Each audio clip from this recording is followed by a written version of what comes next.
Halo guys, bersama saya lagi dalam Alright Noper Channel. So, gempak sahabat-sahabat semua, apabila Muhyiddin Yassin memberikan alasan yang tidak masuk akal sahabat-sahabat semua. Jadi adakah alasannya ini adalah untuk langkah ya untuk menunda perbicaraannya? Kerana kita tahu ya 15 hari bulan Februari ini sepatutnya ada perbicaraan, tapi 15 hari bulan itu jugalah beliau mau keluar negara untuk berjumpa dengan kawan-kawan katanya. Satu perkara yang amat-amat mengejutkan. Alasan itu munasabah atau tidak sahabat semua. Dan satu lagi berita adalah panas apabila seorang Datuk Seri ditahan. Jadi siapakah individu atau apakah kesalahan sehingga beliau ditahan? Ini yang menarik ya untuk saya kongsikan bersama dengan anda. Namun yang pertama adalah alasan terkini ya daripada Muhyiddin Yassin untuk keluar negara atau untuk mendapatkan pasport. Jadi katanya Muhyiddin memohon pasport untuk ke Bangkok untuk pembukaan restoran dan berjumpa dengan kawan-kawan. Wow, hebat sungguh alasan ini sahabat-sahabat semua.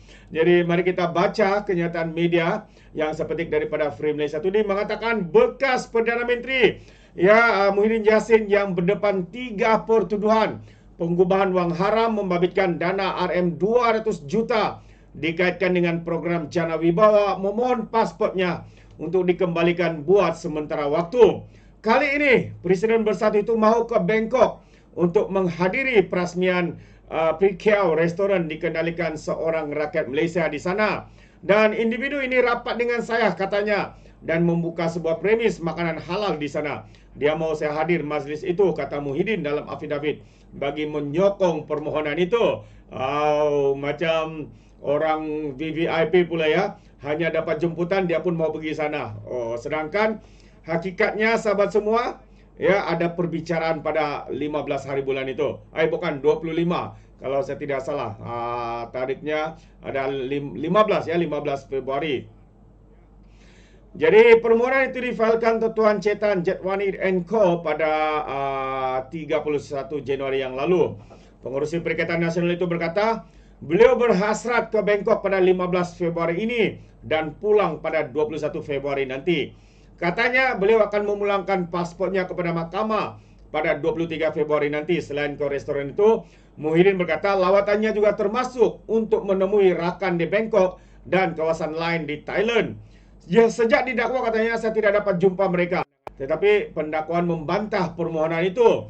Dalam afidavit membantah permohonan itu, Timbalan Pendakwa Raya Zainder Lim berkata, alasan yang diberikan oleh Muhyiddin tidak boleh disokong.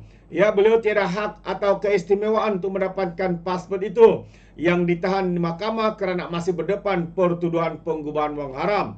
Lim berkata terdapat prosiding mahkamah ya pada 15 Februari ini yang wajib dihadiri Muhyiddin. Jadi 15 hari bulan sepatutnya ada prosiding mahkamah. Tapi Muhyiddin pula mahu untuk pasportnya dan mahu keluar negara ke Bangkok pada 15 hari bulan. Jadi nyata sahabat semua, dalam perkiraan kita, dalam pandangan kita sebagai rakyat yang memerhati, ya ini adalah satu alasan untuk menunda atau mendelaykan, menangguhkan perbicaraan ataupun prosiding berkenaan. Ya, dia cuba untuk melambatkan perkara ini. Ini adalah modus operandi yang biasa dilakukan oleh mereka-mereka yang terdakwa. Kalau bukan masuk hospital, ya pergi melancong, pergi ambil kesihatan dan sebagainya. Jadi jelas sahabat semua, beliau tahu perkara ini, kata pendakwa raya itu, tapi masih mendapat tiket penerbangan ke Bangkok. Jadi Hakim Mahkamah Seksyen Azhur Alwi dijadual mendengar permohonan pihak pendakwaan untuk menangguh semua prosiding berhubung pertuduhan pengubahan wang haram, pengubahan wang dan sementara menunggu rayuan berkaitan pada tarikh itu. Hakim kini menetapkan permohonan Muhyiddin untuk mendapatkan paspornya bagi pendengaran pada hari yang sama. Pada 29 November lalu, Azura membenarkan mendapatkan pasport buat sementara bagi membolehkan bercuti bersama keluarga di London dan menjalani pemeriksaan kesihatan di Singapura. Pasport Muhyiddin diserahkan kepada mahkamah selepas beliau didakwa atas pertuduhan salah guna kuasa dan pengubahan wang haram. Beliau membayar jaminan RM2 juta ringgit. Wow, 2 juta. Mana dapat duit tu bayar tu? Itu persoalan bagus.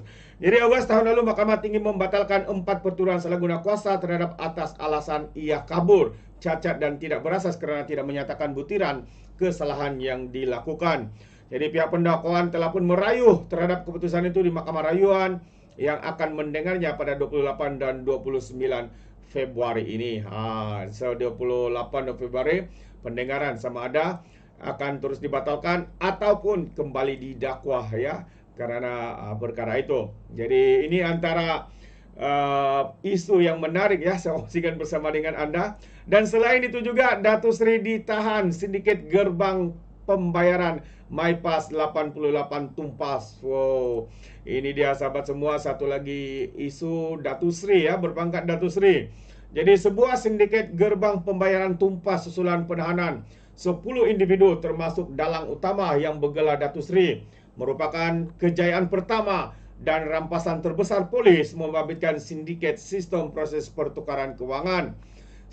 Sindiket itu mencipta sistem proses pertukaran kewangan sebagai platform wang transaksi perjudian.